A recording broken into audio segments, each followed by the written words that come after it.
Welcome, everybody. Thank you for being here. I know some folks are still coming in. Before we introduce what this task force is all about, I want to turn the floor over to our leader of the minority of the State Assembly, Will Barclay, for some remarks. Well, good morning, everybody. Thank you very much, Brian.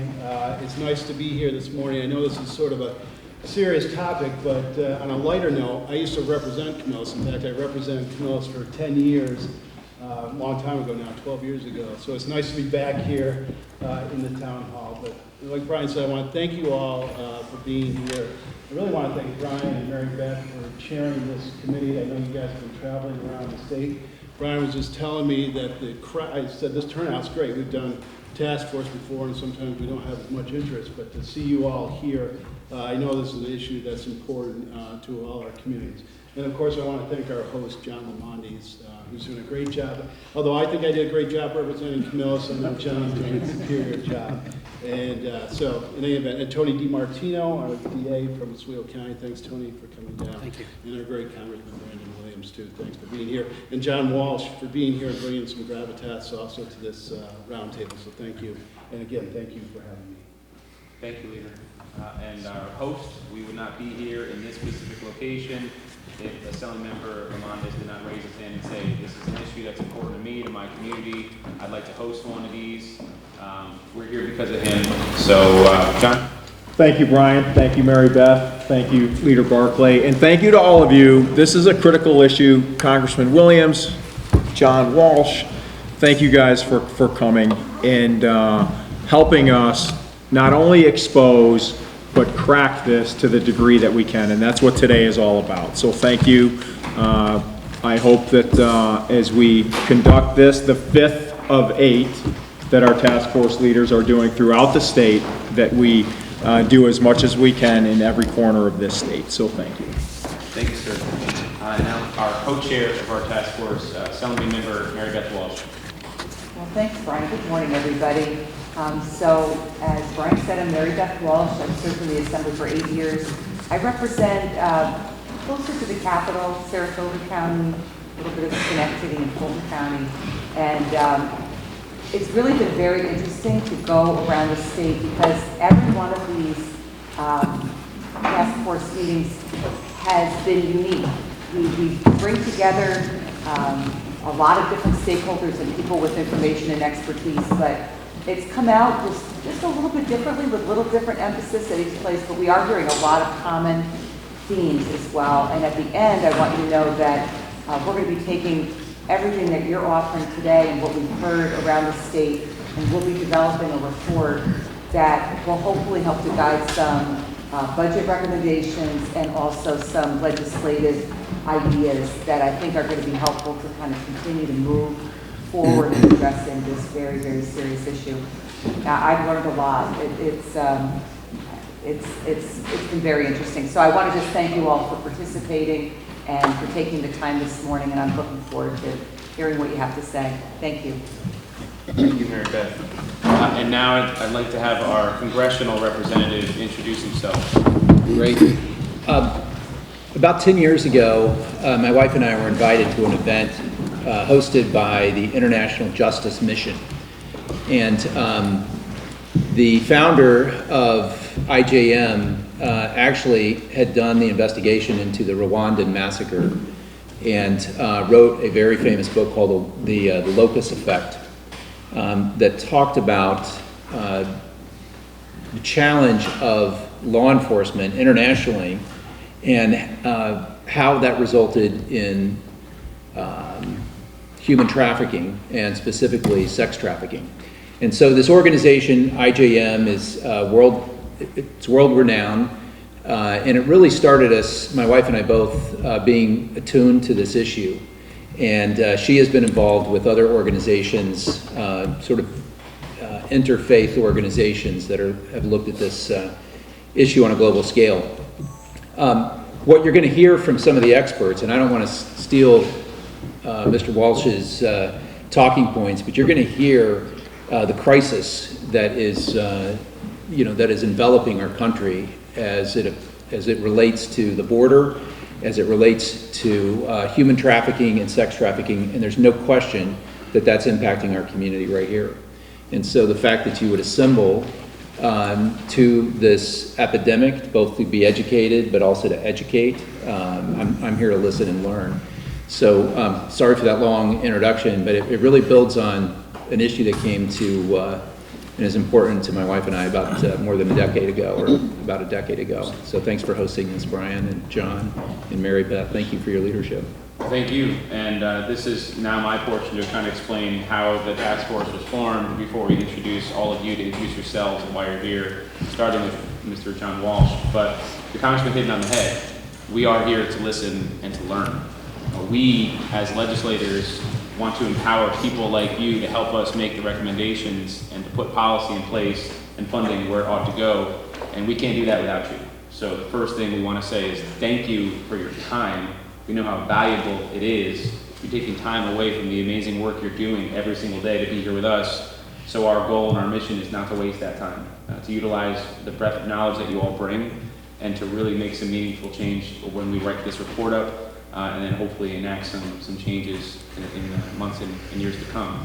This task force was started because about a year ago we had a public hearing and we listened to some colleagues of mine to testimony of survivors of human trafficking.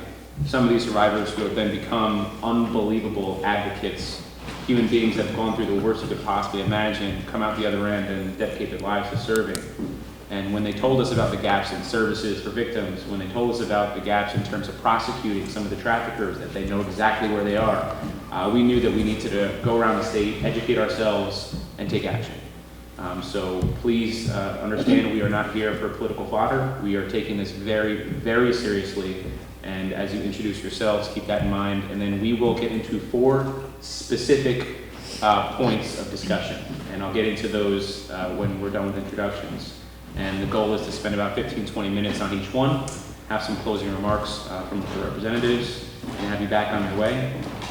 To start us off for introductions, we'll start right over here to my right with Mr. John Walsh, we are all very, very excited to have you, sir. Thank you. Glad to be here. It's a role model. I know a lot of people in this room. Ms. Walsh is not a relative of mine.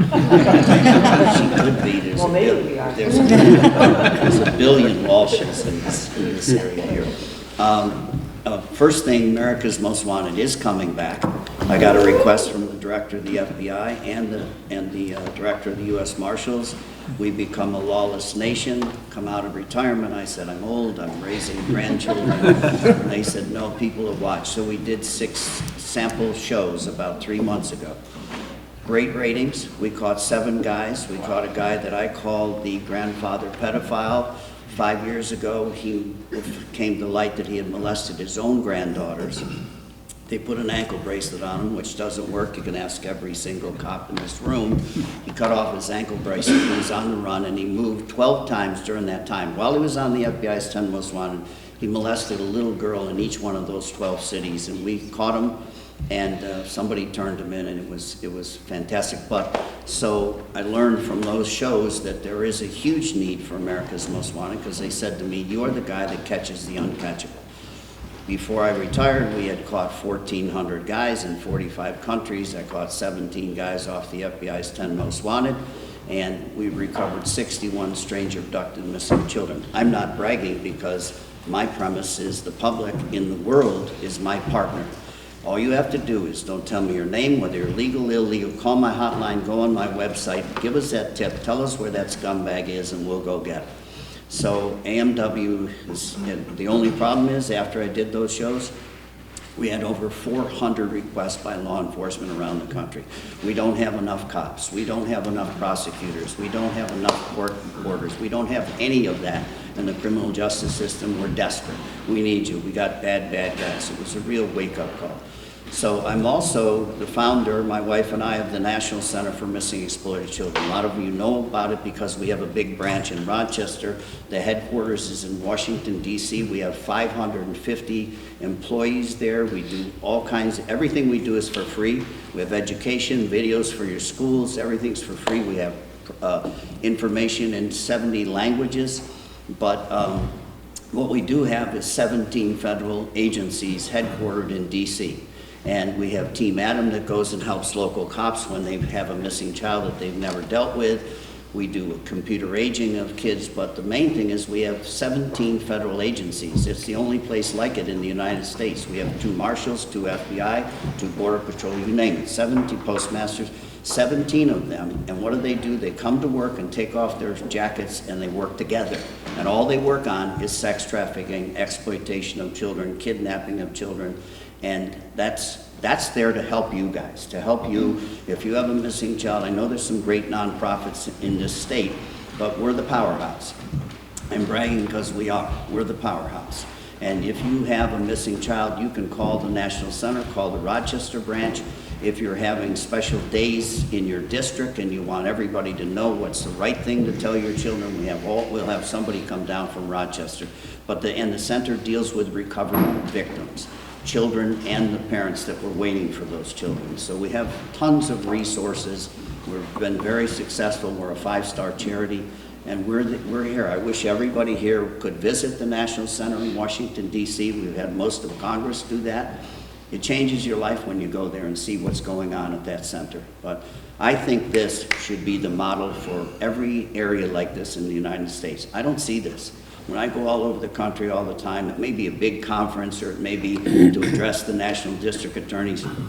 Most parts of the United States don't have this. You have a federal guy here who really cares. You got a lot of former law enforcement that knows everything we're talking about. And you kick some butt. It's fantastic. You've got nonprofits with politicians, with cops. It's a fantastic stew. And I'm going to learn as much as I can here today to tell you about the National Center in Rochester. Just give them a call if you have a missing, an endangered runaway. We have hotline operators. We have investigators right in Rochester. But I'm going to take this with me and talk about it when I go out in the world out here, because this is really wonderful, really wonderful. Thank you. Thank you for that, for your presence, and for absolutely, hopefully, being partners with us as we move forward in this process. Absolutely. Thank you. All right. So for everyone who's here, just for all of our best ability to maximize our time, I'd love to have you introduce yourself, explain your position, and what brings you here today. Jim Van Brunner, I'm from Rochester, New York. I'm the retired police chief 2 years ago from the town of Gates.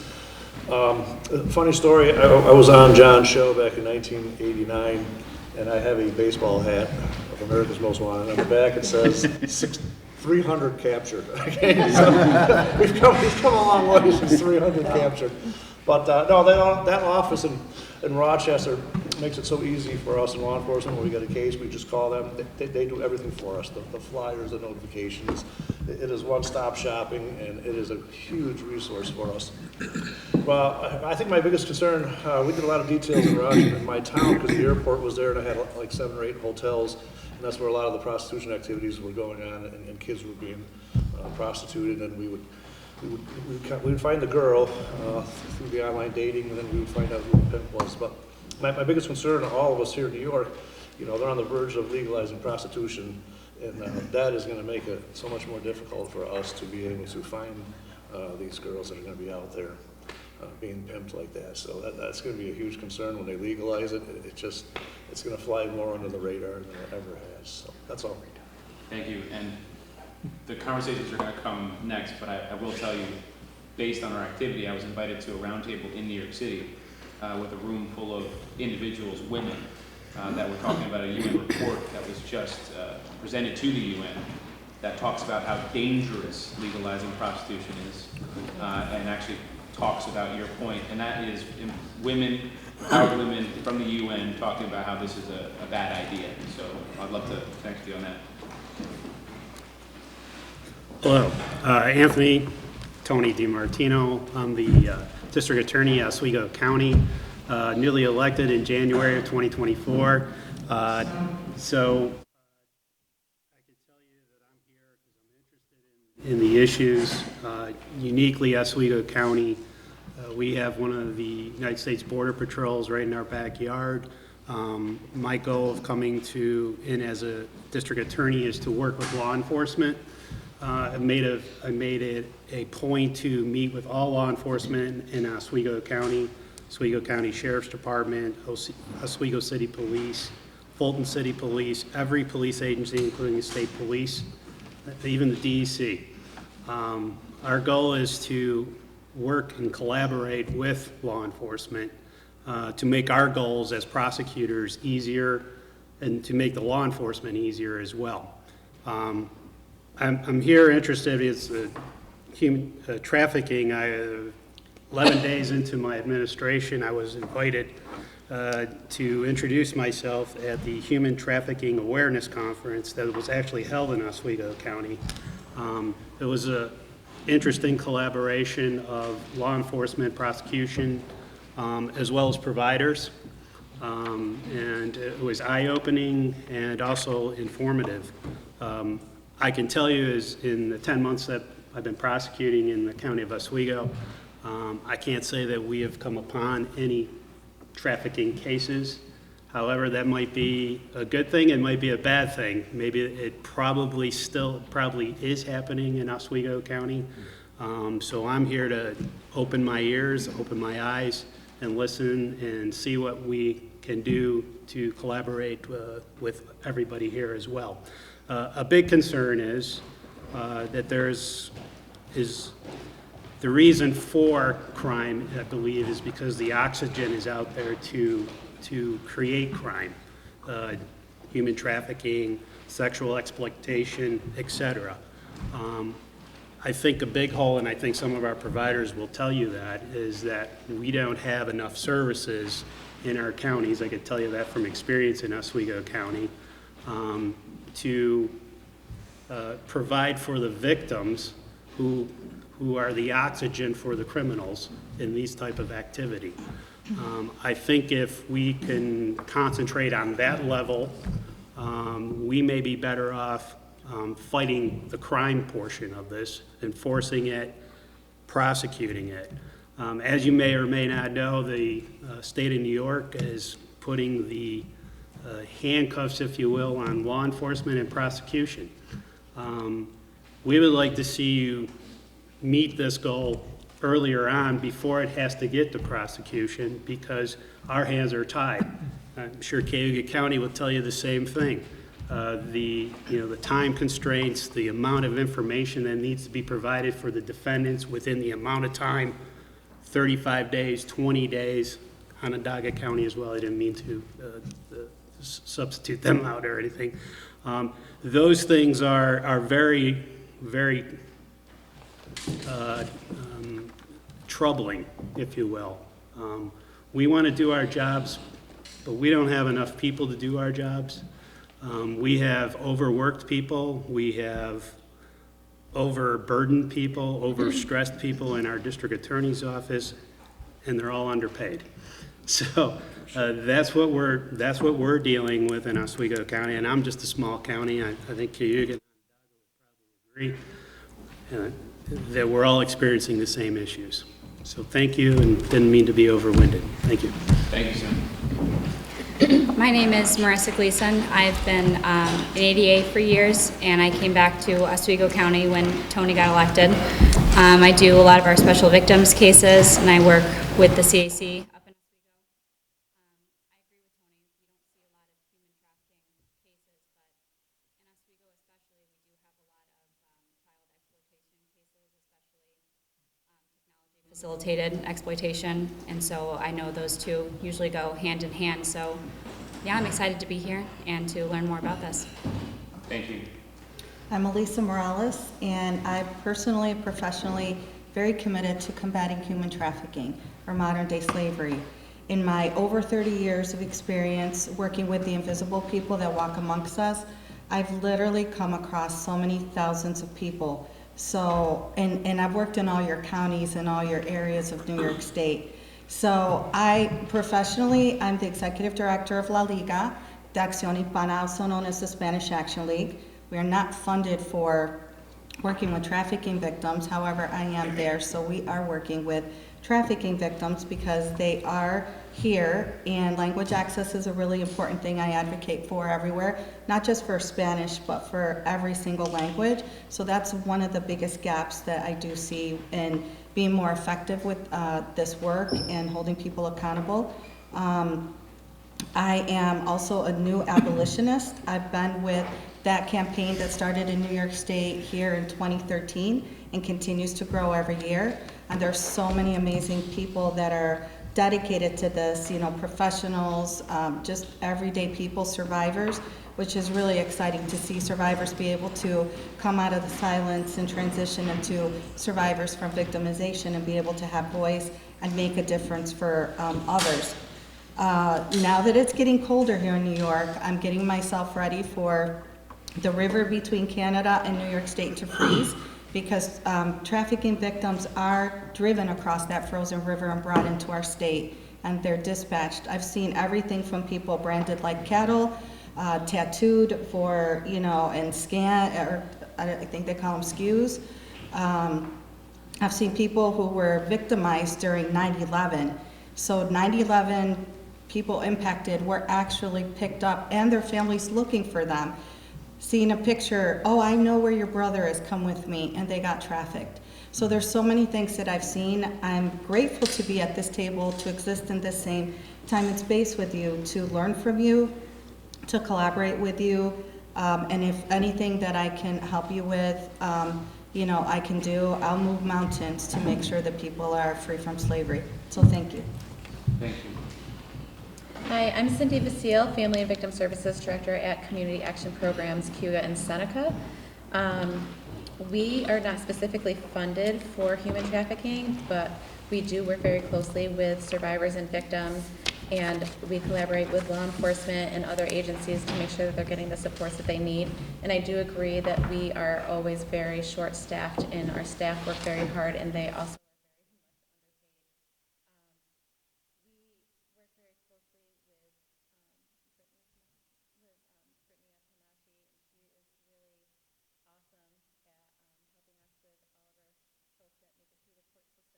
and making sure that justice is served as best possible. Thank you, Cindy. How you doing? My name is Rich McCarron. I'm an Onondaga County legislator. I am the vice chair of the Public Safety Committee, and I have a 20-year background in law enforcement. I proudly serve at the Onondaga County Sheriff's Office. This is the first time in the whole time I've been involved in public service that I can remember something like this happen. So again, I want to join in commending everybody for bringing us all together, because I think this bridges a big gap between the traditional law enforcement role, the services role, and maybe just awareness. We see a lot of different ethnicities, religions clustering in one community, and it's hard for somebody who's having limited interaction to break through and build the trust that might be needed to try to develop information to try to prevent some of this human trafficking from occurring.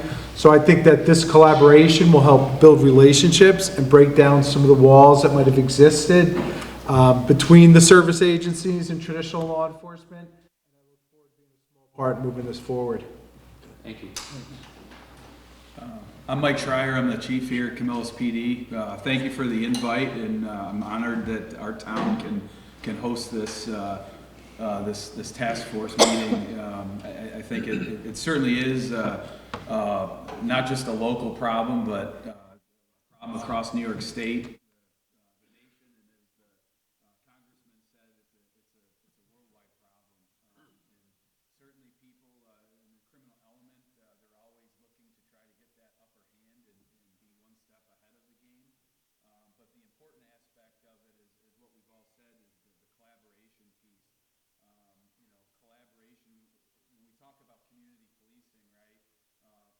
People in the community think, well, it's community policing, that's a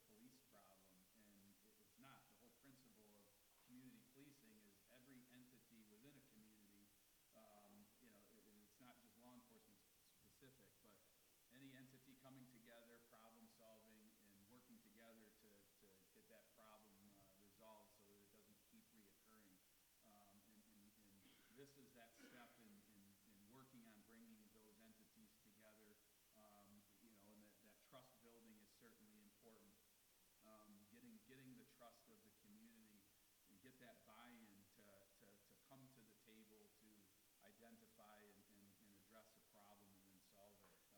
And that's something that we still struggle with, regardless if it's the city of Syracuse, it's the town of Camillus, town of Manlius, or town of Hastings up in Oswego, or some of the rural areas, right? That trust building is still something that we work on every day. But my purpose of being here certainly is, as you mentioned, is to learn and try to share some insight from a local law enforcement perspective and try to address this major issue. So thank you again for having me here. Thank you. Hi, I'm Kelly Veranes. I'm the Deputy Commissioner of the Department of Children and Family Services here in Onondaga County, specifically over child welfare. So certainly this topic hits real home to our department, right? Our main purpose is to protect children, ensure their safety, protect them from abuse and maltreatment. We certainly see many cases that involve some kind of trafficking or exploitation. We work really closely with McMahon-Ryan Child Advocacy Center, which is a great resource here in our county, and certainly provides a wealth of services. But when we think about the state as a whole, I think services, certainly for young people who have been trafficked or exploited, we're not service rich as a state, especially when we look at kiddos who unfortunately need to be removed from their homes and have been victims of trafficking or exploitation. There are not enough programs in the state for them to get the services that they need so they can heal and they can be in that group of people that you spoke about, those women who've become fierce advocates. So I'm here because I think this is a really important topic. I've dedicated my 30-plus year career to child welfare, and ensuring that kiddos are safe is so important to me. So I'm hoping that today, I can make some connections, I can gather some information, and we can continue working on this as a state. Good morning, Gerald Woodfork. I am the chief of our Special Victims Bureau here in Onondaga County in our district attorney's office. I supervise the unit that handles all of our child abuse, physical abuse, domestic violence, and for purposes of this conversation, human trafficking cases as well. I also have a unique perspective because I'm also a member of the McMahon-Ryan Child Advocacy Board of Directors. I have the benefit of seeing these kids from both angles. One, from a prosecutor perspective, where I'm looking to hold someone accountable for the abuse, and neglect, and trauma that caused children. And then I also have the ability to see these children in these cases from a resources perspective as a board member of the McMahon-Ryan Child Advocacy Center. For me, it is very simple. What I'm looking for, what I think we need here, is a level of creativity that we haven't seen. And I go Kelly in the sense that the resources are necessary. I think of many conversations that I've had with children who have been victims of human trafficking, where they look at me and say, well, what can you do for me? What are your resources? What can you give me that this person can't? What are you going to give me that gets me off of the street? And what can you give me that I can tell my friends? Because I'm also going to be taking away their livelihood if I report what is happening to me, if I cooperate with you, if I go through this process.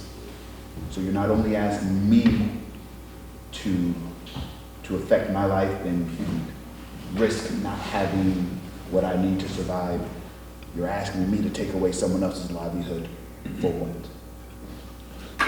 I want to be able to answer that question.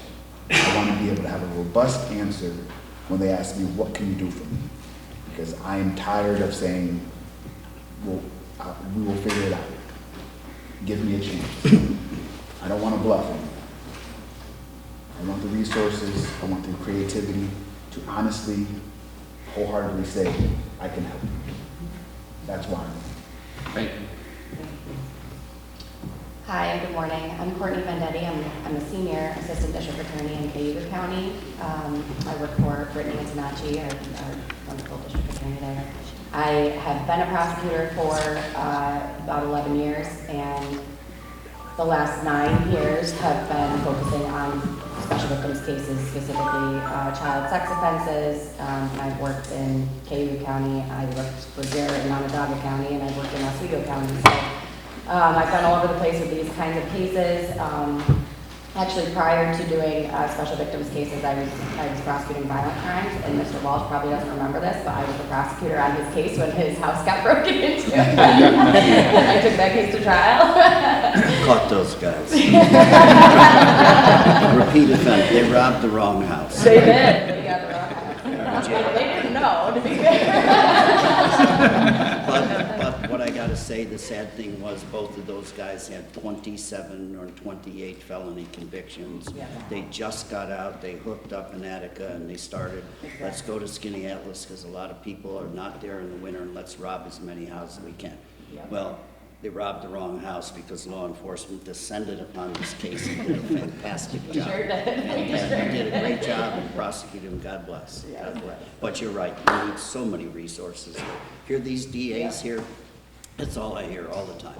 I've got so many cases, I'm having a tough time preparing them, getting a verdict, I'm making too many plea bargain deals, it's off the hook. You really, really need help. Absolutely, and as Jarrett was saying, I work with a lot of victims of not only human trafficking, but victims of all kinds of exploitation and different sex offenses.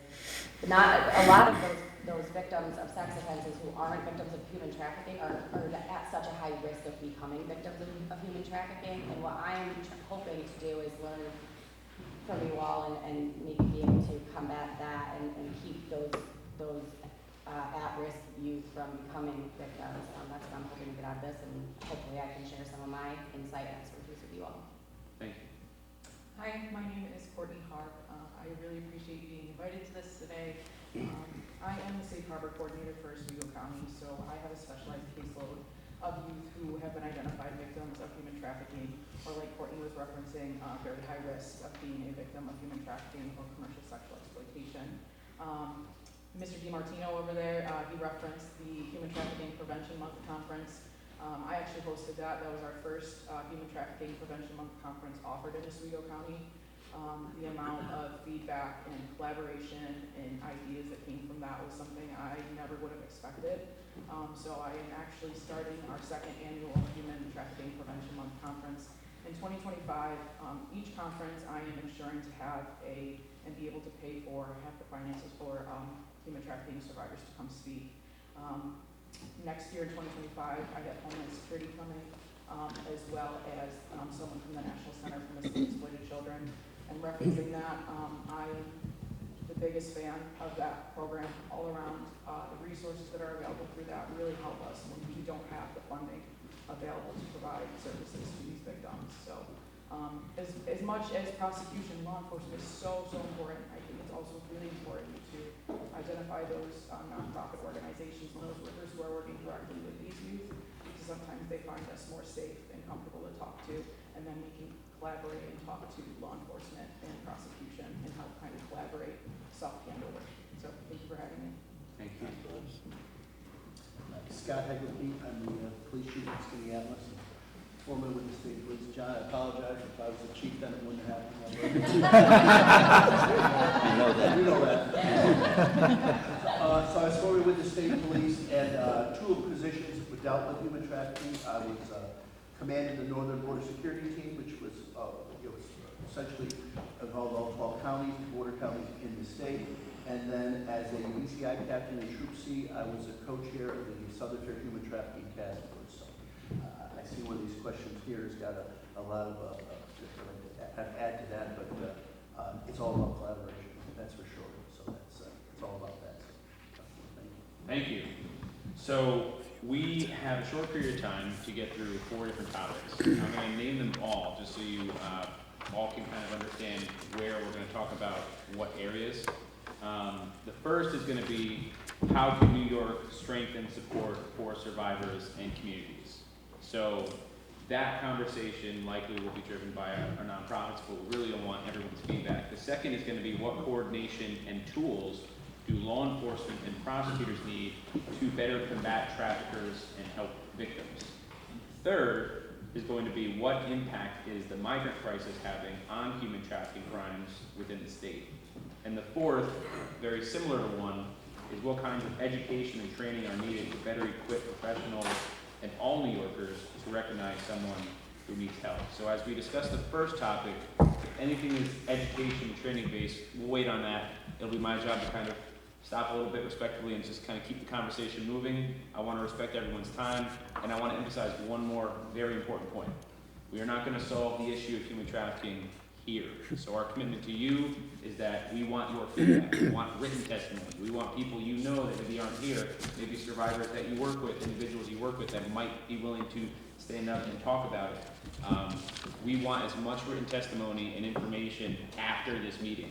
So please consider this a starting point in your minds of what we can contribute towards our report, which it is our goal to get done, hopefully in time for January for human trafficking month. All right, so first is how can New York strengthen support for survivors and communities? And if you don't mind, Courtney and some of our nonprofits, I'd love for you guys to start us up. Absolutely. When I read this question, I got it from my director. I think really enforcing the multidisciplinary team approach.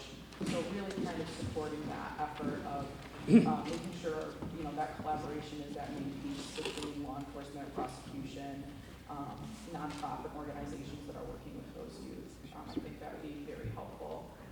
And then as well as some funding for those services. Can you give us an example of that multidisciplinary approach? Maybe take a case of someone you've worked with and walk us through that. Yeah, so the multidisciplinary team approach at the CEC, that is where I'm based out of.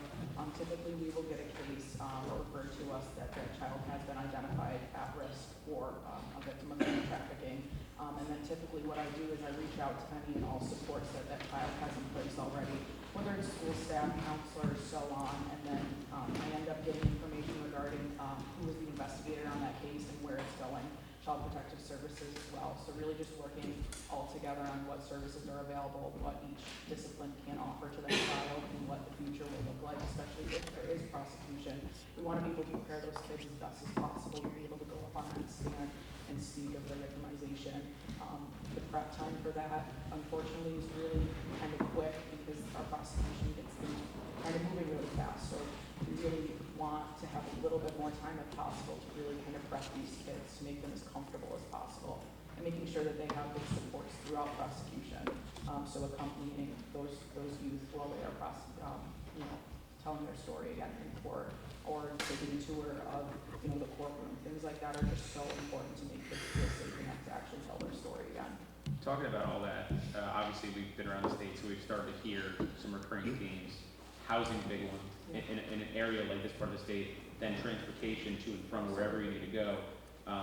What are you doing to be creative in the meantime with the knowledge that you just don't have all you need to solve this problem? Yeah, absolutely. So we have a lot of other nonprofit organizations in Oswego County that do offer transportation assistance. So we really are trying to look at all of our options within our county or even outside of our county that could possibly help us in our county. As well as language access services, that is so important.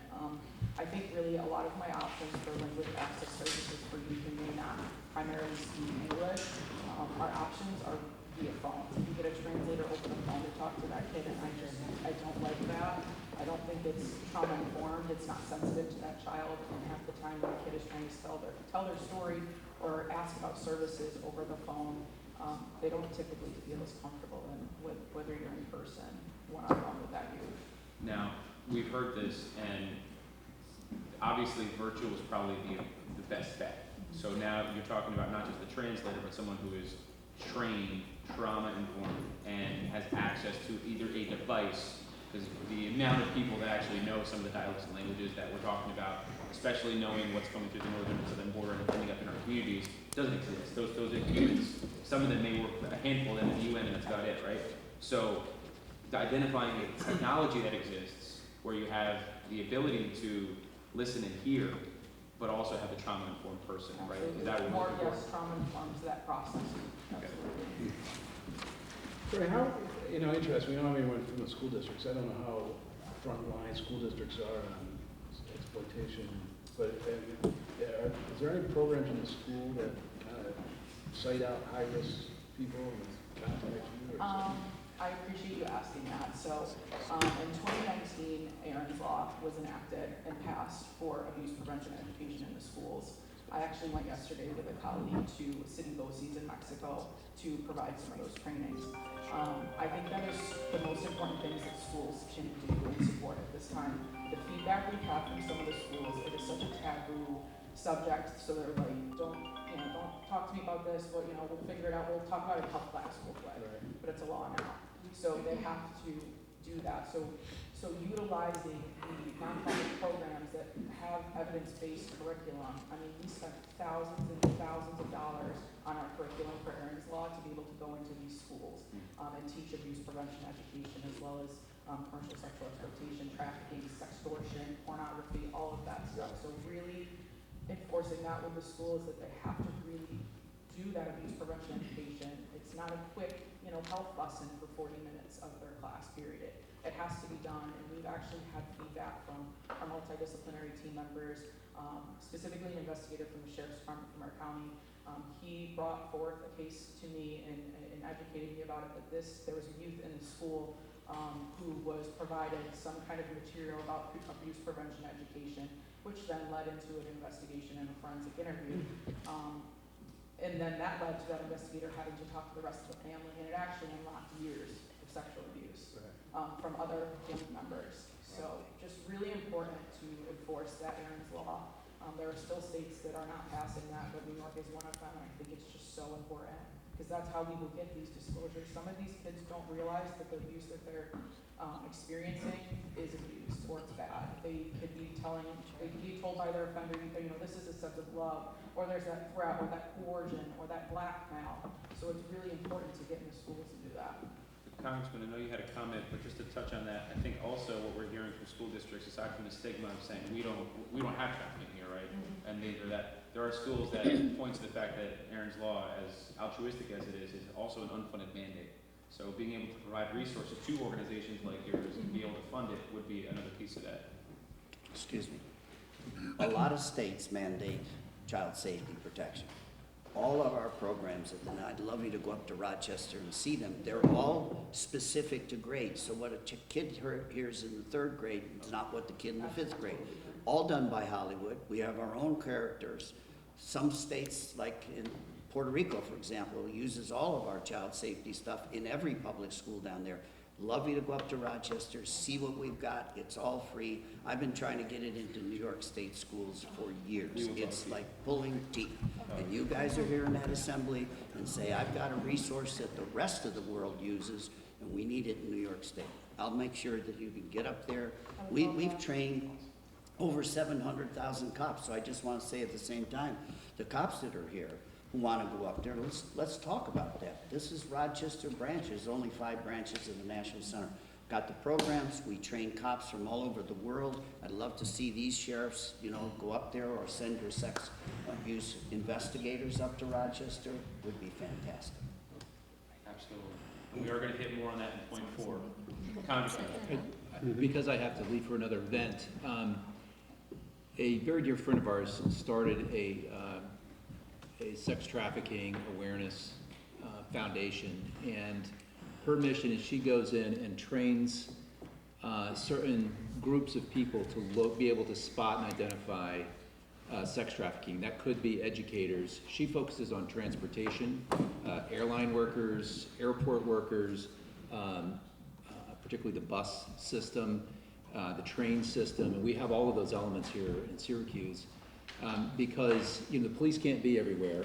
The police aren't responsible for everything, but educating where the traffickers go is through the transportation system, particularly around big events. You've probably heard that the Super Bowl is the biggest sex trafficking event, in the world, because of all the people that converge there and the environment that it's in. And so there are resources that go in and not just train the cops, but train the transportation hubs, the places where these people have to pass. And being able to have more eyes and ears out there is very, very powerful. And so I'm happy to connect people to that foundation and to that work. But it's just another touch point that we've had over the last 10 years. And again, I'm sorry to have taken a different direction, but I wanted to mention that before I had to leave. Thank you for your time. Yeah, no, thank you all very much. Courtney, under Stan's law, is there any requirement, can stand do that in-house, or are they required to reach out to experts like your group? Could you come in and do the training?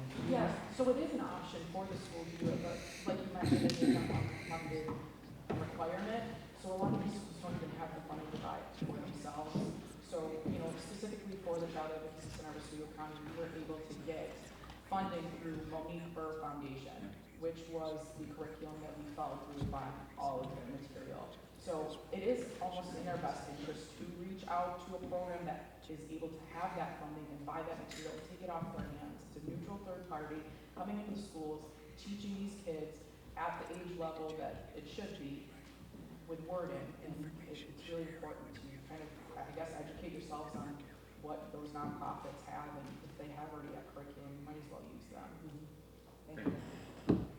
Anyone else on this topic? Yes, so in Cuba County, we specifically work with victims and survivors of domestic violence in our programs, but there is a lot of crossover there where it could very easily shift into something more.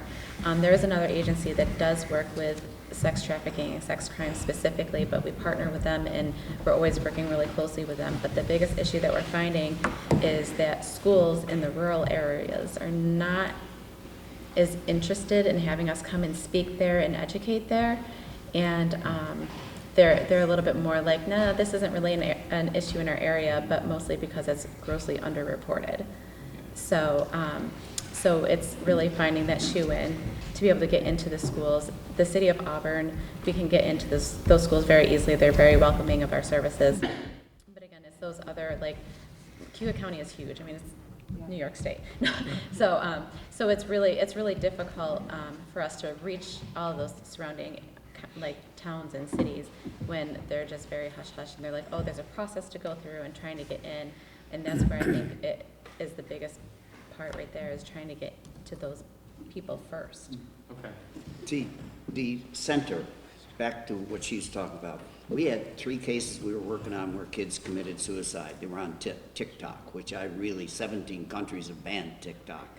But that will teach you, what sexploitation is. It's a big new crime online, and you're just terrifying these kids, and they see no way out, and then they kill themselves. But our part of our programs deal with the newest exploitation, sexploitation, online.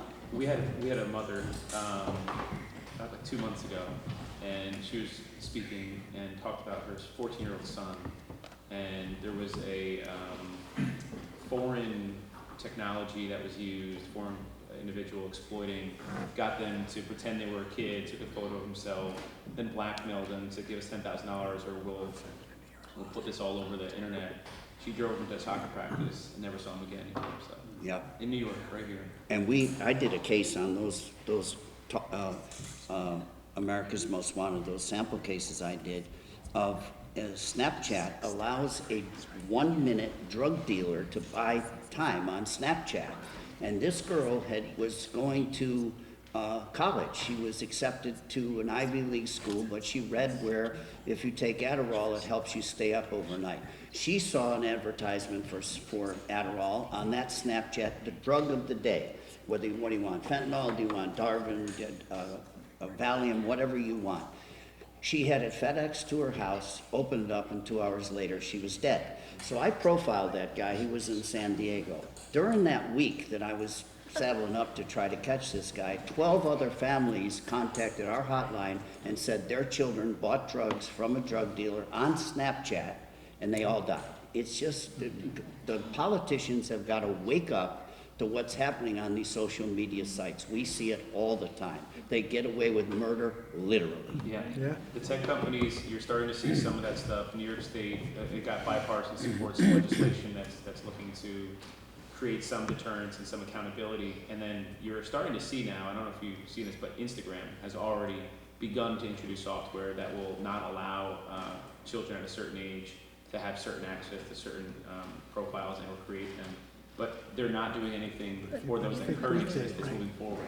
So there's at least some admission in that space finally. That much. I've dealt with it's a nightmare. It is, yeah. It's a nightmare, and they deny it. And then that whistleblower that was the lawyer for Instagram came before Congress and said the suicides of little girls between the ages of 7 and 14 quadrupled during the COVID situation.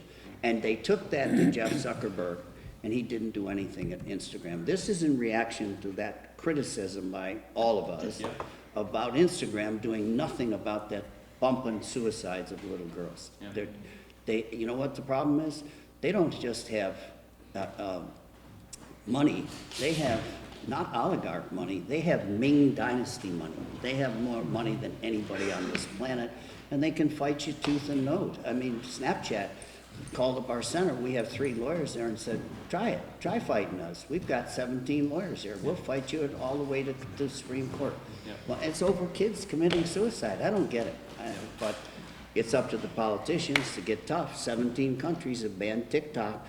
Congress said you got to get rid of TikTok, but if I have a foreign buyer by January, let's see what happens. You know, they're powerful. Silicon Valley, powerful. Anyway, we got stuff for you and for her. More on services. This lady right here is dead right. I'm sorry? I hope you go up and see our center, because really want we to. deal with, what do you do with these kids when they come back? What do you do with the parents that have died while they were gone? This is real, it's torture. It's not all happy hugs and kisses. It's like, wow, I've been damaged. You got to get up and see that center. I would love to. Thank you. We'd also love to hear from you on a specific topic, Alisa. Sure. I think that for me, having a commitment to consistent collaboration is very important. There's a lot of tables I'm not invited to that I should have been at a long time ago, in my opinion, just because of the experiences that I've had that I can share. And I'm also passionate about this, so I want to work with whoever wants to work with me to be able to combat this crime.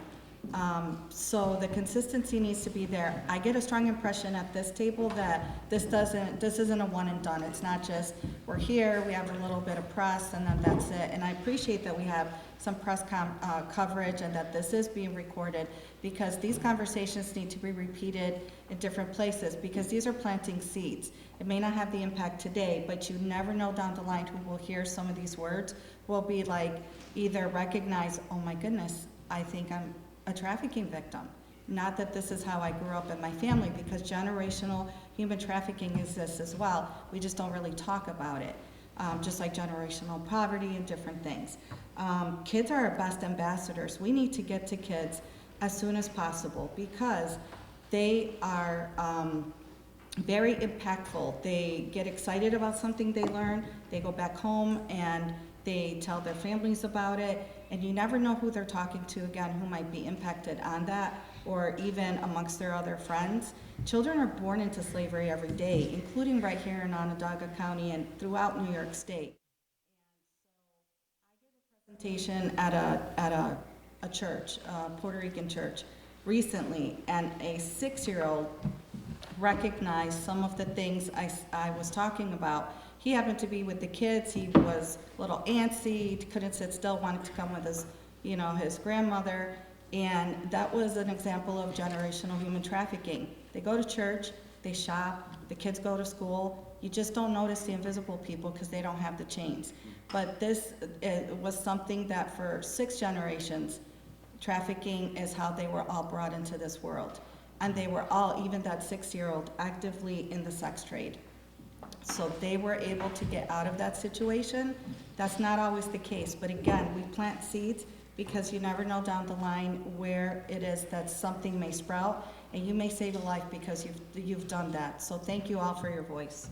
And just not the kids, the educational programs, particularly in school, it teaches the teachers how to report. I've talked to teachers say, am I gonna get sued? No, you're protected from any civil penalties.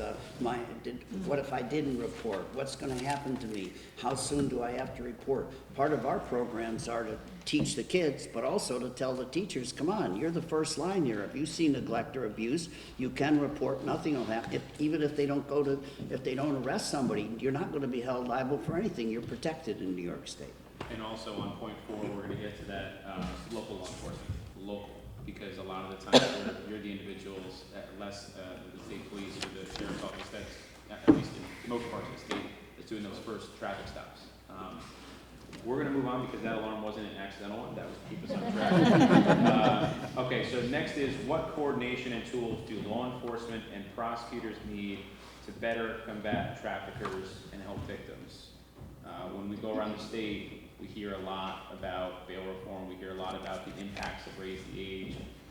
We'd love to hear specifically from all of you some of the challenges you face. And obviously a lot of these statutes are federal, so there are a lot of investigations where we have federal partners. But certainly we'd love to hear your thoughts on how we can beef up our laws and create deterrents where possible. Whoever wants to start. One suggestion, wish I'd seen more federal cops here. That's the only, the U.S. Marshals are the guys who implement the Adam Walsh Act. Yep. And when local cops say, I think I got 5 guys here, this and that, you call those marshals, they've caught 60% of the bad guys I've caught. But if you had couple of the federal cops in these districts here, and you got a local cop who has, like my Skinny Atlas cop has, what do you have, 2 guys working with you, you know, we could use the feds. We could use the feds, particularly the marshals are good to really go. They go right in the middle of the night. So a local cop, when, for example, America's Most Wanted, we have a terrible crime. So at the night of the airing of the show, we have to have that cop there. So he may be a sheriff with only 1 deputy, and he always asks, how the hell am I going to go to North Dakota and pick this guy up? We go, we got the marshals right here, the best manhunters in the world. They got out of bed that night. I've caught guys during the show, actually, and the marshals have rolled and got them. So you need to deal with the feds too, because the local guys don't have the guns. And they work cooperatively through the Fugitive Task Force. Yeah. That I was assigned to for a period of time, and Yeah. they are a phenomenal national and international resource. I've ridden with a lot of them, you're absolutely right, but that's the combination of feds with local, state, and federal Correct. law enforcement, all knowing each other, know what's going on, Yeah. know where to take kids, like for her, and just positive, get the feds there next time. And we've come a long way with that interagency cooperation. I Long think way. back when we started, the troopers didn't want to talk to the sheriffs didn't want to talk to the troopers, but now it's just one big community of law enforcement, and everybody works very well cooperatively, and I agree that'd be a great resource for that. And those sheriffs that are here and the chiefs here could meet that marshal, have that, and you'll say, hey, I need help, I need you to roll. We've done it.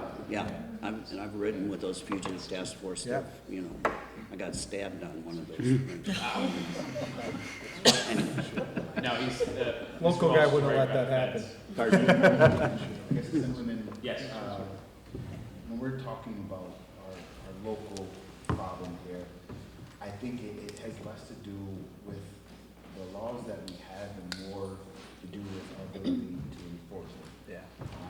In these cases, we're talking about us really having to get down in the dirt and deal with people. It's not necessarily about technology. It's not about understanding of the law, or honestly, it's not even always about the severity of the punishment attached to the law. The issue, at least for me, my unit in this county, is our inability to reach and convince our victims and our kids in this community that we are here to help, that it is to their benefit to cooperate, that the resources are scarce, that are here, are available to them, and are at least attempting to help change their life. I think for me, in this area, I don't necessarily look at what I need. For me, it's more about the other agencies. Like we're talking about with Courtney and the Man Ryan Child Access Center, because they're the ones that are going to be dealing with them on a more enhanced, involved, integrated way. They're the ones that get called in the middle of the night where they say, hey, can you give me a ride to this place? Hey, can you mind taking me to Burger King to get a sandwich? Hey, can you take me to the social service office so I can get my working papers? And those conversations and that engagement allows them to see that one, we're all partners in the NDT, and then that this person that has made that relationship is now also vouching for me. And they are also saying, you can trust this person. And these are the places that you can go. I think for me, that's what I'm talking about in regards to creativity. Creating resources, engagement, however possible, to move the needle. Let's just speak, for example, something very simple. We're talking about a demographic that is couch surfing a lot, that they're not going to school, they are engaging with these offenders out of necessity. Maybe because they need a place to sleep. Maybe it's because they just need somewhere to wash their clothes. If we can create those minor resources, it seems very simplistic. When I was talking to our team at the Child Access Center in the Trafficking Department, and something as simple as having washers and dryers at the center can make a world of difference, because now there is a place that they're going to go to have their clothes washed. And now we have them sitting for 2 hours, an hour, 45 minutes, however long it is, and engaging with someone who is trying to move them off this path. A lot of the times it's just about creating that forced engagement to give them the education, to getting the sit down. For me, it's so hard when I have a case and I know that we are just waiting for them to reach out to us, because one, they don't have a phone, one, there's no stable place that they're staying. So ultimately, we give them our information and say, we're here, we're available. I want to hear your story. I want to know what's happening. Just come to me when you can, when you are ready. And that's applies doubly for our advocates. If they are out there in the street, driving around sometimes, dropping them off, or going to places where they were last seen. So we're just sitting and waiting. And if we're talking about what we can do to at least get them to the door, it's those little things. Creating so they don't have to go to the flop house, they don't have to go to their abuser's home to lay down for the day. We have a shower at the Child Access Center, and we've had children come there just for a shower, get toiletries. Those minor resources can sometimes make a world difference because it's creating access. But those minor resources also cost money. Those resources also need to be attached to a place that they can go. And obviously, for me, shelter is also a big thing, because I need to be able to say you have a safe place to come. Right. And if I can't tell you that you'll be safe, I can give you this, I can provide this for you. And this is a life or death situation for them. They're trying to survive. If I can't do it in that way, I can't move them off that path. And then now we circle all the way back to the original question, being able to prosecute. I can't prosecute if I don't have someone who's willing to talk about what has happened to them. Jared, how many kids in Onondaga County are at that level of vulnerability? It's tough to say, because this is, for me, it's a smaller number that is documented, because when we're talking about kids coming in via a friend or something like that for some of those small resources, but not having disclosed any type of abuse. So the Child Access Center is not saying, you have to come tell me what has happened to you or who did it in order to receive the resources. That's the benefit. We're saying you don't have to talk about it, just come be here. Exactly. And we're talking about spending time and having that full engagement And it is, in these cases, it is prolonged to get to a point where they're going to disclose something. And it is even more so prolonged than we're talking about a traditional child abuse case where the abuser is someone in the home that they know. When we're talking about a trafficking case, we're talking about a livelihood, and that it's going to take time to actually circumvent what has been ingrained and what they objectively have already been given and receiving for the abuse that they endure. Throughout the state, there are regional human trafficking task forces. Which one is the catch area for here? Do we know that?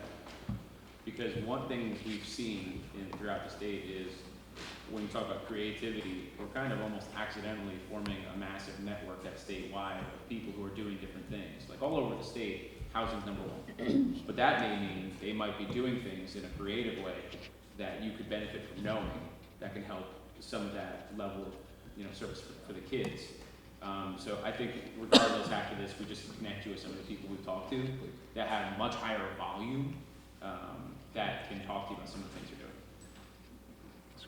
I think one, with this question and coordination and tools that law enforcement can utilize, one is we're facing a variety of different issues in recruitment and retention, and that certainly poses a problem where we don't have the resources at a local county or a city police level with the different agencies, and that poses our problem. And on a local standpoint for our town per se, right, we're probably half the size of the department we should be. We're running very minimum staffing levels, and with everything that has happened in the last several years and trying to reimagine law enforcement, what expectations, obligations now have been put on our plates, it's more and more difficult. And the local, when you look at the local political, local politicians that don't understand what our mission is or isn't, one of the things that I get bombarded with is traffic complaints, right? And that's what the community and our politicians think that's all that we do. There's no crime here in Camillus, and that's not the case. And I think like you mentioned with some of the school districts, that doesn't happen here. I think that's one of the biggest problems, is just people accepting reality and listening to the information that's out there. But in that aspect of the funding and the recruitment retention issue, that burdens us in how do we continue to deal with everything that we're required, expected, obligated to do with the resources that we have. We look here in Onondaga County, as Rich mentioned, the fugitive task force. We have a great fugitive task force that we've called upon to assist with trying to apprehend violent people with warrants. And we have the U.S. Marshals and people on that local task force. Local agencies don't, because just of our nature and size, it usually equates to the Sheriff's Office, the Syracuse Police Department, New York State Police, and the Marshals Service. In the drug realm, we have a task force, again, with those same agencies. But something like this is something that we could benefit from locally with a human trafficking task force. And the larger agencies, whether it's the state police, the Sheriff's Department, or the Syracuse Police Department, they have their special investigations units, abused person units that do put some resources into that. But again, it's still limited compared to the scope of the problem. And I think some of the other tools, when you have the day-to-day interactions that a lot of our agencies and officers have in the school setting with our school resource officers, but those day-to-day contacts that we have going to a variety of different calls, right? And there are those indicators that we tend to look at, and a lot of times, again, we have to, as Jared mentioned, having those witnesses and victims that are willing to come forward you know, it takes time to get that. And, you know, I think a lot of times when we see a problem and we know it's a problem, we're limited because of the laws that we have to enforce and go by. I think with the coordination pieces, we don't have a lot of easy references to try to, okay, here's a problem that I have, what resources are available to me. You know, you can spend sometimes hours and hours going through a variety of different websites for, you know, through a Google search to try to come up with something. And that is something that we could probably benefit from, a more streamlined resource database to navigate and identify some of those resources. We've used the National Center for Missing and Exploited Children with some missing person cases, and that was very beneficial to us in locating the missing juveniles. But I think that is something that's important, and having those resources to make it more efficient for us to connect the dots. And the other side of it, which we'll get into, is the education and training. But the task force side of it is probably something that we could benefit from. And we are great here in Onondaga County in central New York working with the agencies, but county to county or agency to agency, you know, we do have a good working relationship, but there still are those barriers because of what one agency does and what they have and what another agency has or doesn't have. It's just a matter of connecting those dots, I think, which is... No, good points. Can I just, one briefly, two points that are, maybe more, I'm an attorney. So, the thing I hear mostly here is, New York's famous for this, is unfunded mandates.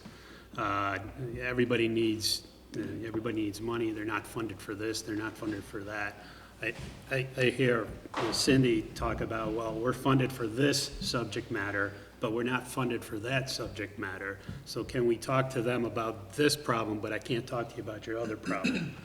I think that's a generational issue that's going on here. Again, just a little background. I mean, I come from 32 years of being in private practice. I was a defense attorney. I'm looking at the other side of this now. I think I have a very good perspective of both sides.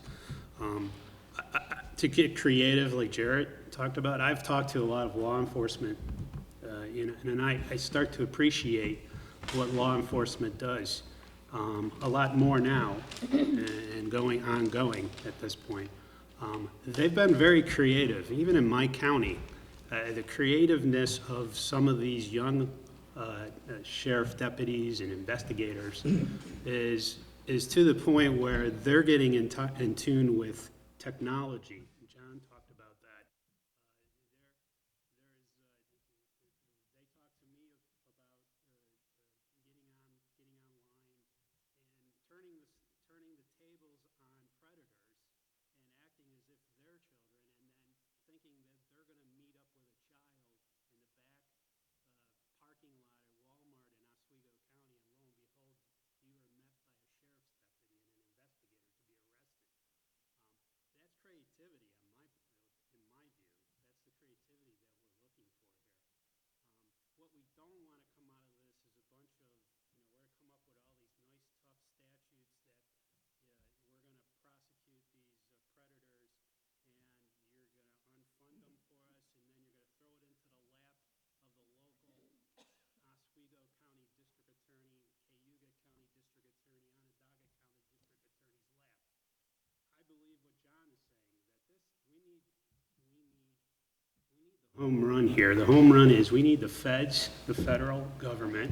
We need New York State to pitch in as well to help us, because throwing it in our laps, and I've already talked to you about the problems we're having with, we're handcuffed, folks. If you don't understand that, sit down and talk with one of the prosecutors here in a few minutes, and we can tell you in 5 minutes. There's times when we're looking at cases where we're not even talking about the merits of the case. We're talking about a piece of paper called a certificate of compliance that wasn't filed within 6 months. And that son of a bitch is gonna be gone. And the courts are dismissing those cases, notwithstanding the merits. We haven't even talked about the merits of these cases. 10 months I've been a prosecutor. I'm talking about timeliness and certificates of compliance.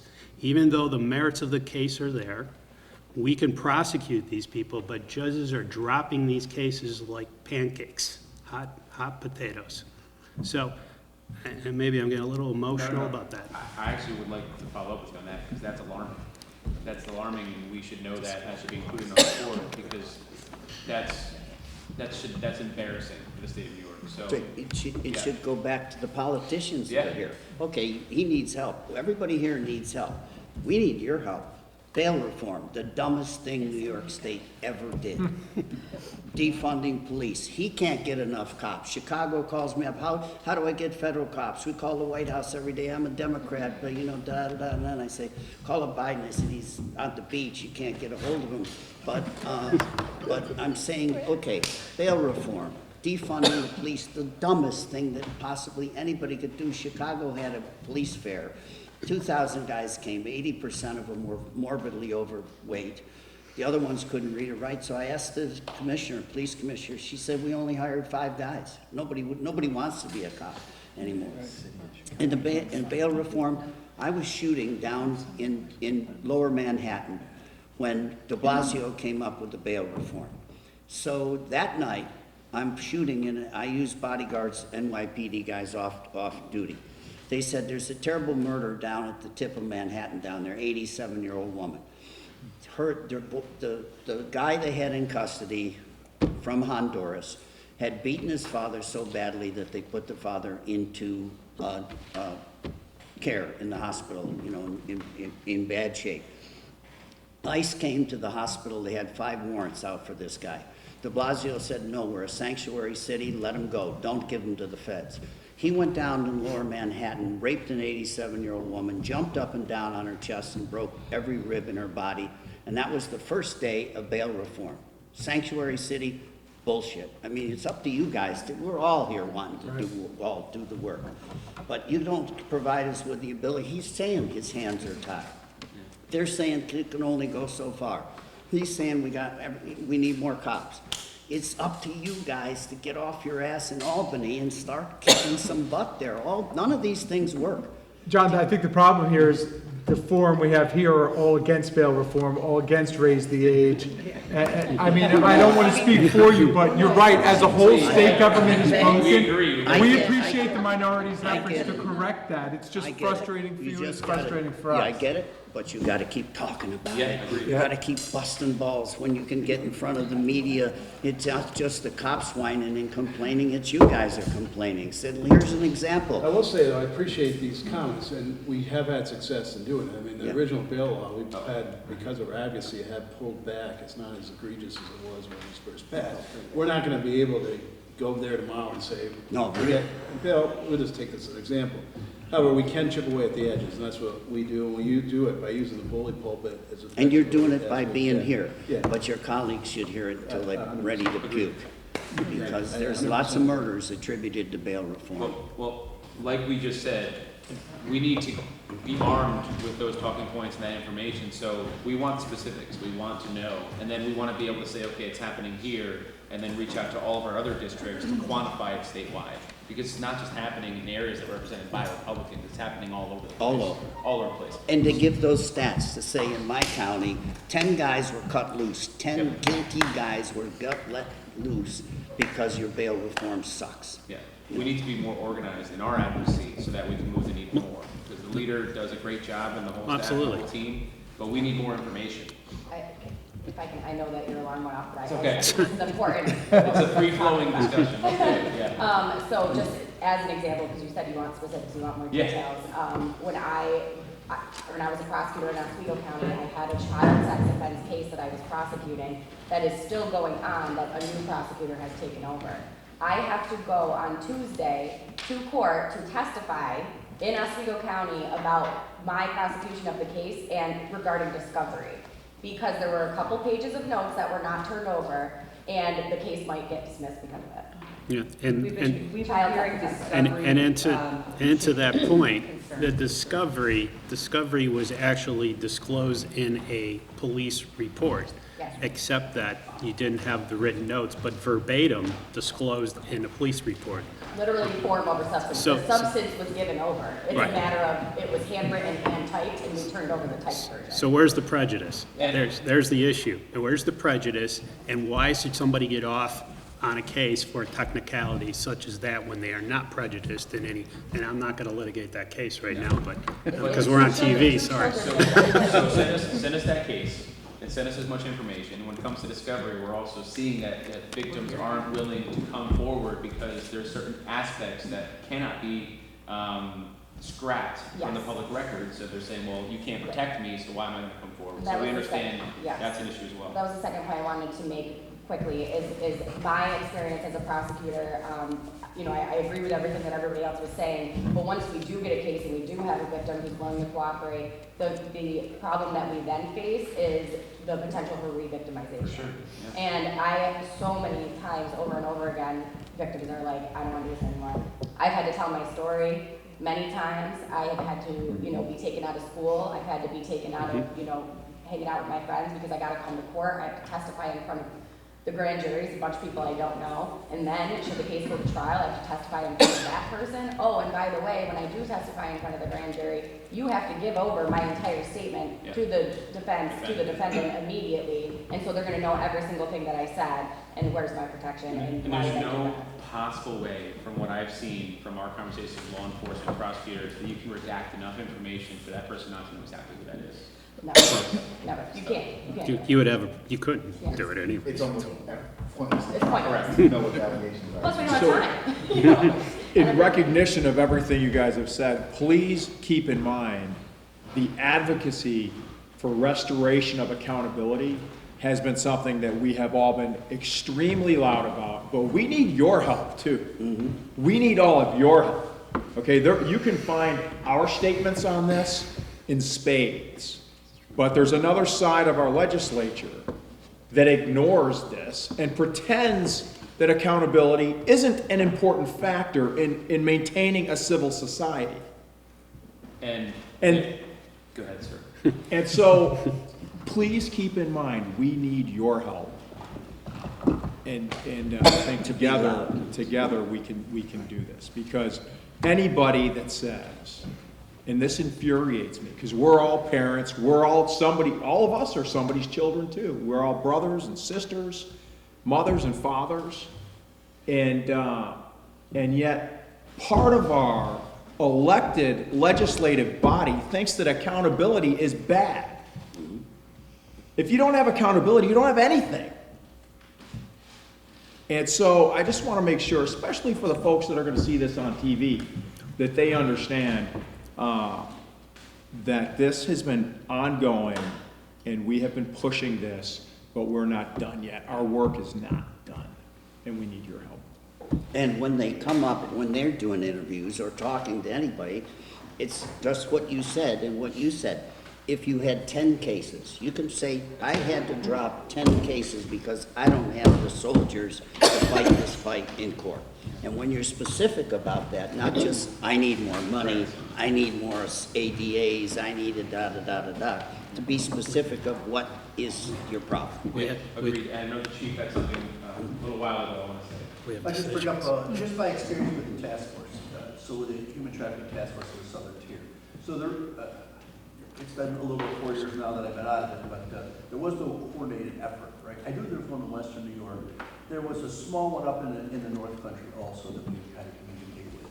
But down there, it was in 2017 that we all got together at the American Civic Association in Binghamton.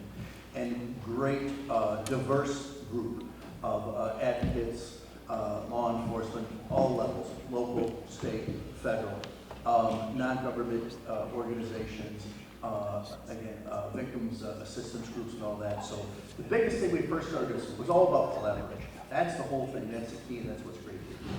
And the first thing we need to do is establish and create that trust among ourselves. Well, Courtney had said it, and Jared had said it and brought it up. You know, we had a case there that we had a young woman who was, she was court ordered at a facility in Tompkins County, and somebody came to pick her up. She had been trafficked before down in the Hudson Valley, and our investigator went to speak to her, and she didn't want to speak to our investigator. Well, she had a great relationship with an advocate, started a relationship with her. The advocate trusted her, got her trust. The advocate and our investigator had a great relationship. 6 months later, we get a phone call. So she says, hey, the victim wants to speak with you. That's great. And then the other thing was, she didn't feel that anybody believed her story when she was down in the Hudson Valley. Our investigator got in touch with the police department down there, hooked her up with the victim, and then she realized that they did believe me. They did, and it gave her that sense of self-worth, you know, which was important. So on the law enforcement side, we get these cases, and sometimes we don't have a specific crime in front of us, but we know someone's going down the wrong path. That's why having these relationships, that also we can reach out to our advocacy. And you know, I don't know exactly what the end result was, but there's for sure that this young woman felt a sense of self-worth after dealing with us. Again, a collaborative effort. So it definitely works. There's one thing that doesn't work, and that's doing nothing. So that's the task force model. We didn't work a lot of cases together, so to speak, but just having that, having those relationships are just priceless. To this day, I still get invites to the Southern Tier Human Trafficking Task Force, which means 7 years later, it's still working. I got an email the other day from a friend of mine from the Worker Justice Organization that we've established a relationship, and he'll reach out every so often and say, hey, I have somebody that needs some help. So again, building that trust and having those relationships are just priceless. Agreed. We have just a few minutes for a quick discussion on what impact is the migrant crisis having on human trafficking crimes within the state. Obviously, this has been a huge issue in a lot of communities, and we recently did meet with our federal representatives, did a border meeting, U.S. Customs and Border Control, a lot of federal agencies were there, and we were alarmed to hear that there are actually more persons of interest crossing from the northern border now than the southern border. We also heard a statistic that more crossings, land crossings on the northern border of New York State have occurred in the last fiscal year than the last 10 years combined. Yep. So we know this is an issue. We know that T visas are a 1 to 2 year wait, and then you can't track these individuals. They're in your community. It's just a fact, right? Some number are within this community. For the folks that are here and on the front lines, are you seeing this impact, and how? I got some numbers here for you. Border Patrol. In the last year or so, across the border, 13,000 convicted murderers, 60,000 sexual assaults, mostly on women, 15,000 assaults on children, 500,000 convicted criminals for other cases. And the thing that bothers me the most, I was the only guy allowed at Ground Zero, and I saw what 17 Al-Qaeda guys did. They killed 3,000 people in one day. Border Patrol says at least 700 radical Muslim terrorists have walked across that border. The tsunami is coming, boys, all of us. The tsunami is coming. The bad guys are here. They've broached the gate.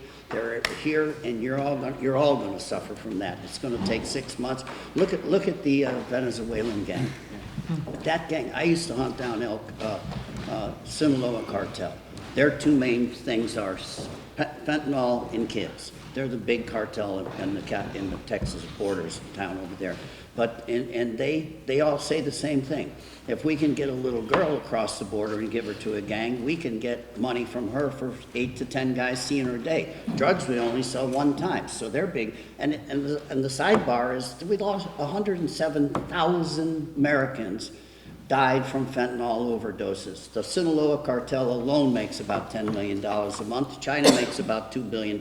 Our great trading partner, China, delivers the fentanyl into Mexico. Mexico is a narco state. Guess how many murders the cartels did last year on the border just the Texas border. 33,000 murders were 33,000 murders were committed by Mexican cartels on the Mexican side of the border. Guess how many people were indicted for those murders, those 33,000? Not one person in the Mexican criminal justice system was indicted for a murder on that border. It's out of control. We're dealing with a narco state. All these bad guys, terrorists, I mean, I saw firsthand, I went there second day. I've been hunting down terrorists forever. They want to do one thing. They want to get here and kill every Jew and every Christian they can. That's their mission. They're not coming here to do the family with the dog and get into all that type of stuff. They're here to kill us. They're here to kill. Those are pretty disturbing to me because these are the guys I hunt down. And one avenue for them to kill us is to exploit individuals within our communities that are vulnerable. What are you guys seeing in terms of the vulnerability, in terms of the migrant crisis? Are you seeing this as an issue?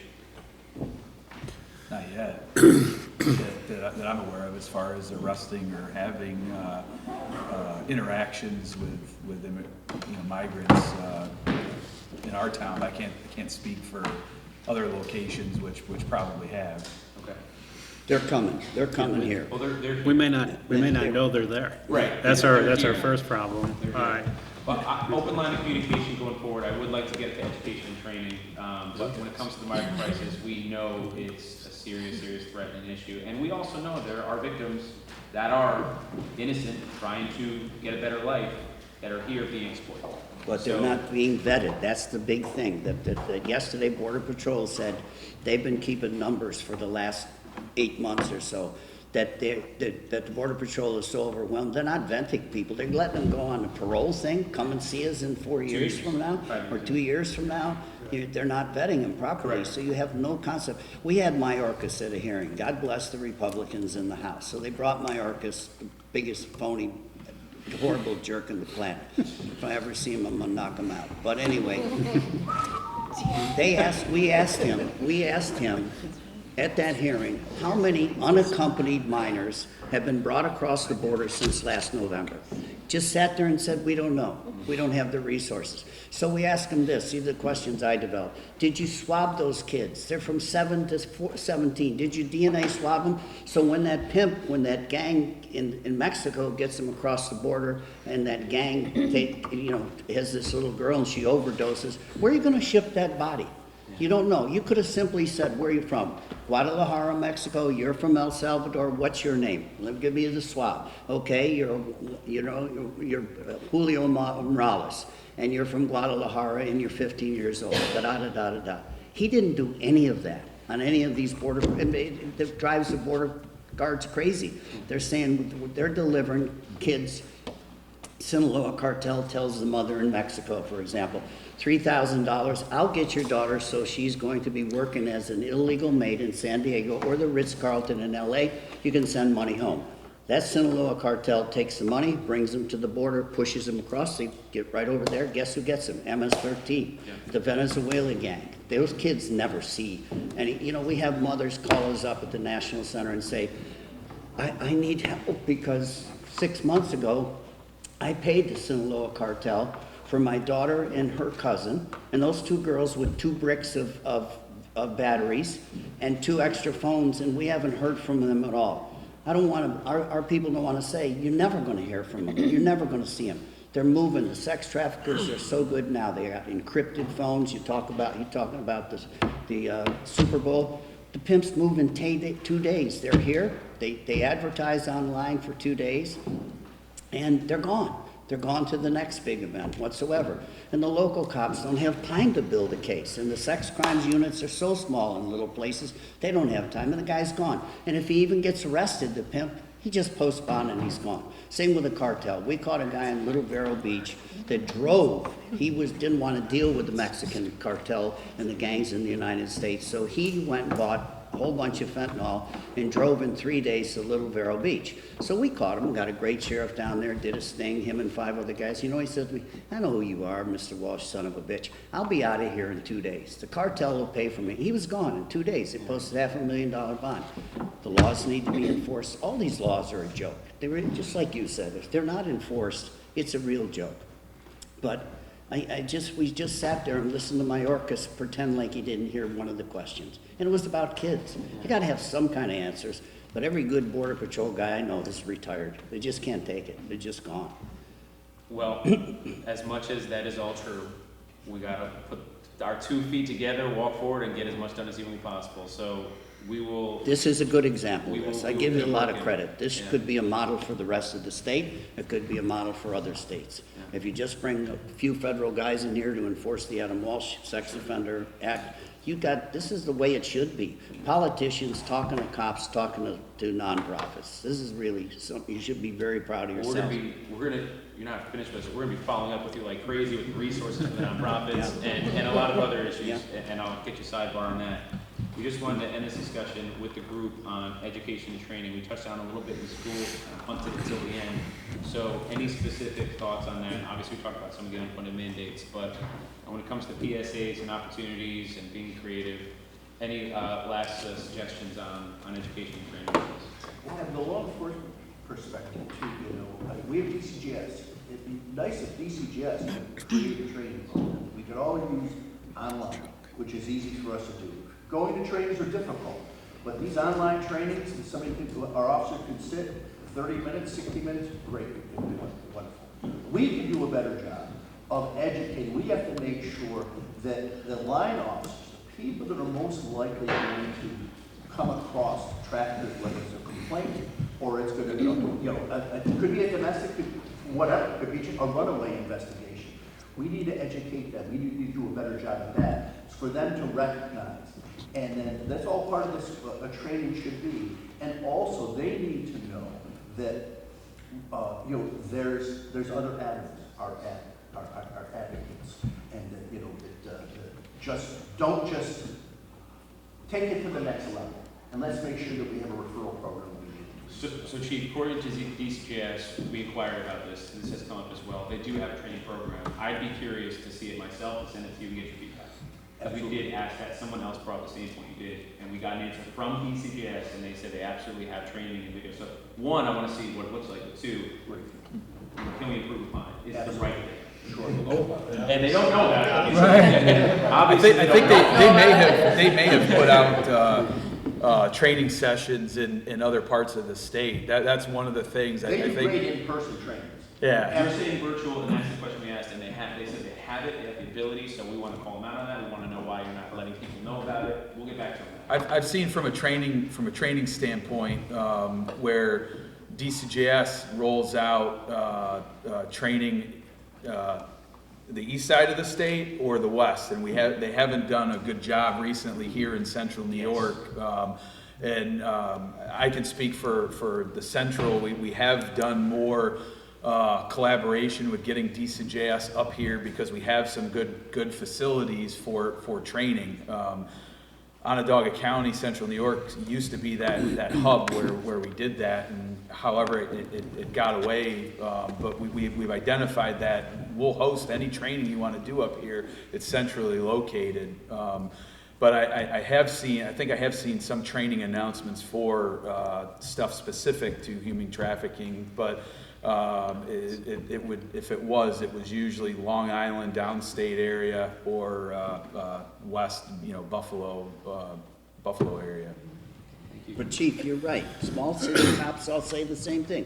We wish we could be more tech savvy. We didn't get that training. We went to police academy for 60 days. The cartels are way more tech savvy than we have, better weapons, and they just need that training, and they're desperate for it. So you got a good guy like this, people got to come a long way. Or some states make it mandatory that the small agencies get the help to be tech savvy. But used to, when I was an investigator, we had a case. It was easy back then, where locally most of the traffickers, the people in the prostitution rings, did everything on Craigslist and Backpage. So what we do, we created those accounts, and it was like shooting fish in a barrel, is identifying who these people were, we would take a proactive approach if we did identify someone here in town that was posting, and hey, we know what you're doing, what can we do to help you and get you out of this cycle. but it is more sophisticated. The criminals, it doesn't matter what type of crime it is, they're always one step ahead of us, and you know, we're limited to the resources that we have in the training. And thinking outside of the box is certainly something that we do good at, because we're used to doing more with less, and we have to be creative and constantly think outside of the box. But the training aspect of it for the first line officers that are in the mix, having these daily interactions, you know, the people's in the school settings, the other county, state organizations, the non-for-profit organizations. These are the people that are interacting with these victims, people that are being exploited day in and day out, and we may not recognize it because we don't see some of those signs, because we may not understand what a kid is doing, or an adult who's in this mix. What we're not putting two to two together to say, hey, there might be a bigger issue here. We need to identify what training exists. We need your feedback to see if it's the right training, or if it needs to be changed, and we need it to be available virtually and not just in person. And we need to do that immediately. Kelly, and I think Alisa had something. I just wanted to add on what the chief was saying about training for law enforcement, all of that. The Office of Children and Family Services does a foundational training about trafficking when their child welfare workers first start out. And, you know, it's a pretty basic training. I'd be interested to see if they would look at making a requirement ongoing, because my guess is there's so much to learn when you're learning about being a child protective worker or child welfare worker, and you're getting the trafficking training in your first few days of being a child welfare worker. I'm not sure that it's retained real well, and even though, yeah, and for every open case with kiddos, there's a trafficking screen that all child welfare workers need to do. But I wonder about the efficacy of it, right? Because if their foundational learning is pretty minimal, and then it's just, does it become just checking off a box, right? Interesting point. Yeah. Yeah, Good, thank you. You know, the back page you're talking about, back page? Federal government let us down. Took us 3 years to get back page down. 3 guys made an average of $100 million a year off the back page. 3 creepy perverts by sending a very high-priced lawyer to every hearing. I went to 10 hearings with 2 of our lawyers. It took 3 years to get back page. You could pull into anywhere, Super Bowl, whatever it is, go on back page. They have a special code. 2 days are always there, encrypted phones and stuff like that. It took Congress 3 friggin' years to get rid of that. The feds are way worse than the state legislators. It's really, it's creepy sad. Finding that hard to believe, huh? No, no. It's just, we've heard it, and it's frustrating to continue to hear. But obviously, from an expert like Mr. Walsh, who lives it, it's even more frustrating. But it's better because we need your statistics, we need your help. We're going to continue to get your help. Alyssa, did you have So I something? did want to go back to the migrant question. I don't think you saw my hand up because I was kind of like this. I did. She saw it. She There was a lot got of other discussions, I'm sorry. Thank you. But yeah, so you know, we know that human trafficking does not discriminate. It can happen to anyone, anywhere, anytime. So sometimes human traffickers and trafficking victims, they're residing with, they are, you know, traveling with, and they are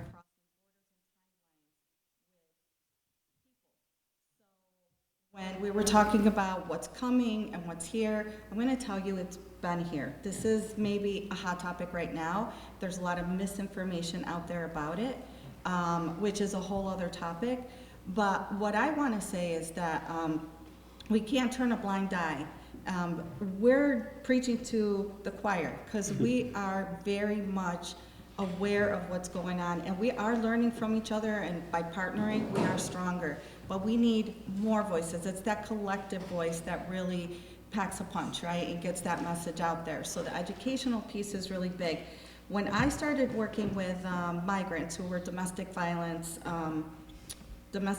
victims, not realizing they were human trafficking victims at the time, I remember their biggest fear, and I'm talking 25 years ago, was being deported back to their country and back to the disparities that they fled from because they came seeking that American dream. But 25 years ago, that changed. And that trend has not stopped for me with what I encounter. The biggest fear of someone who's not documented is that they will be deported because they know that boots on the ground here that are in places of power can let traffickers know in their country when that flight is going to arrive, and they're afraid and terrified that their entire family will be trafficked at that airport upon arrival. It's been happening for longer than what I've known for 25 years. So they're afraid that, you know, maybe mom and someone's daughter is going to go into the sex trade. Maybe dad and the brother are going to end up in the labor trade, but they're going to be separated. So this is what the biggest fear has been. And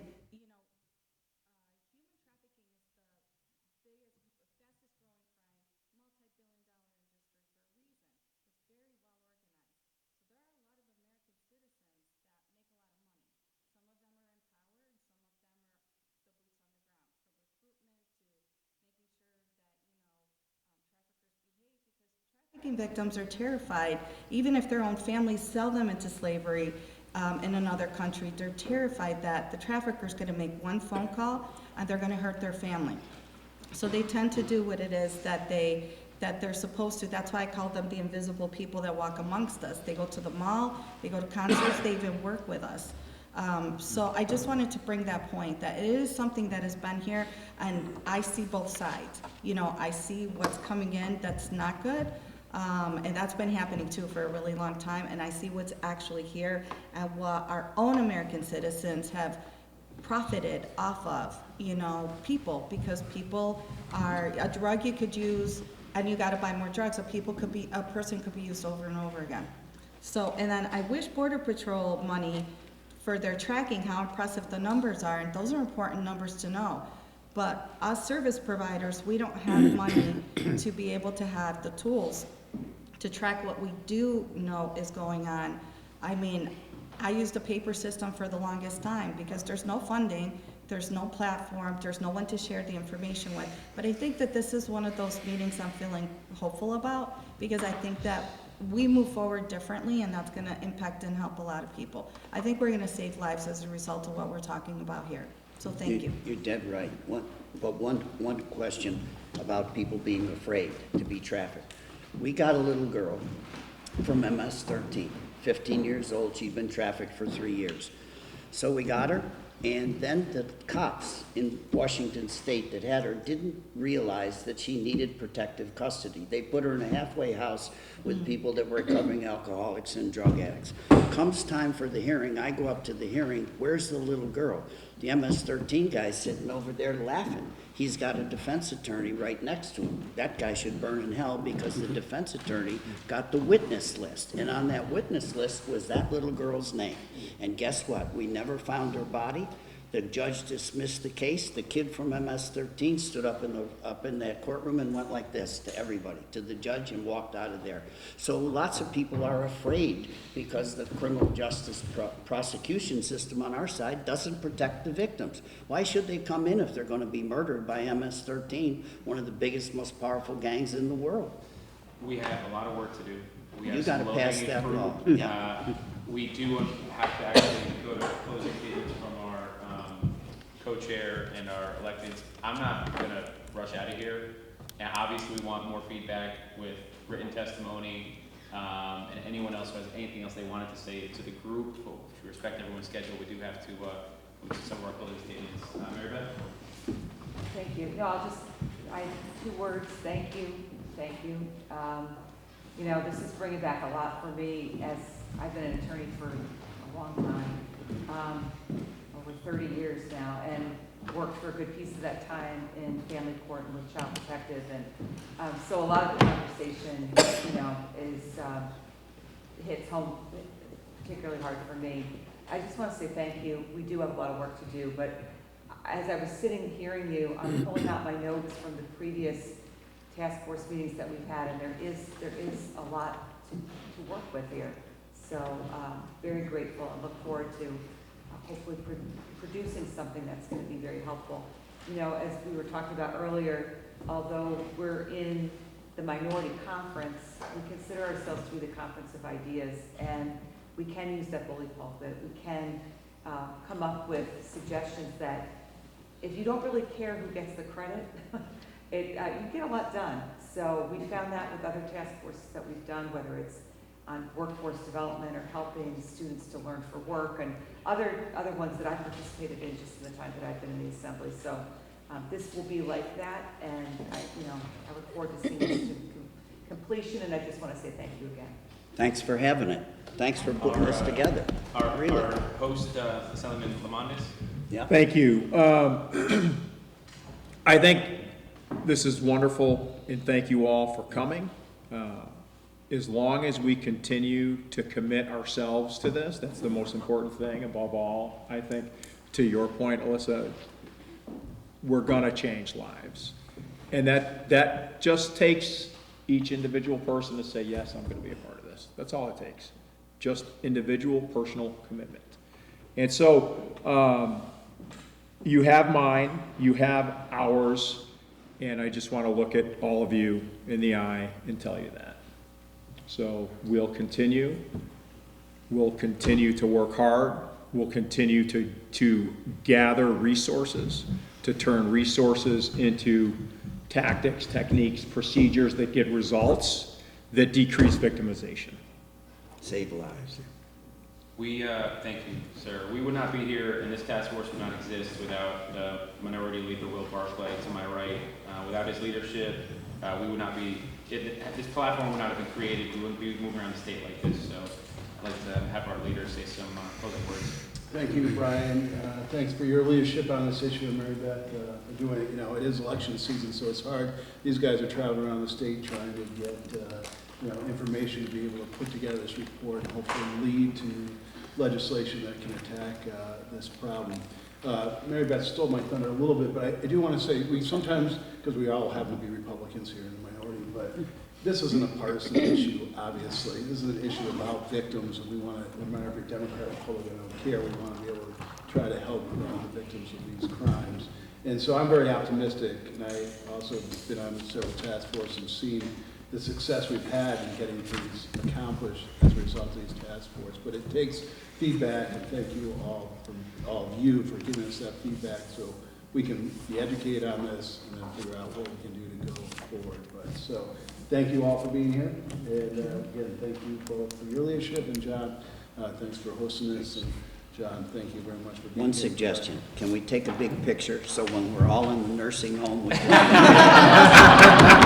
say we did something good? So let me wrangle everybody. Thank you all. If you'd like to be in this beautiful photo.